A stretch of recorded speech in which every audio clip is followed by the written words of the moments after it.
Le PIB de la Chine a atteint plus de 82 000 milliards de yuan, une hausse d'environ 12 800 milliards de dollars au cours des 3 premiers trimestres de cette année.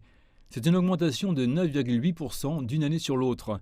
En décomposant les chiffres d'un trimestre à l'autre, on constate qu'ils sont tombés de plus de 18% au premier trimestre à 4,9% au troisième.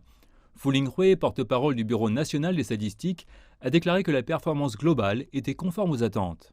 Il a déclaré que l'économie nationale avait maintenu sa reprise et son développement avec tous les principaux indicateurs macroéconomiques au cours des 9 derniers mois, malgré des facteurs compliqués au pays et à l'étranger tels que la pandémie. Malgré cela, la valeur totale des importations et des exportations de marchandises atteint plus de 28 000 milliards de yuan, soit près de 23% de plus qu'en 2020. Le porte-parole a également déclaré que la Chine avait maintenu des progrès constants dans le développement de haute qualité, en particulier dans les secteurs de haute technologie. Un examen plus attentif de la production industrielle au cours des 3 premiers trimestres montre que la valeur ajoutée de la fabrication de haute technologie a augmenté de 20%. Nous avons assisté à une augmentation de 172% de la production de véhicules à énergie nouvelle. Et les investissements dans les industries de haute technologie ont augmenté de près de 19% en glissement annuel. Fu Linghui dit que l'économie chinoise a fait preuve d'une grande résilience et de vitalité malgré l'impact de la pandémie et des inondations dans le pays, et que les gens ont connu un emploi stable et des revenus accrus.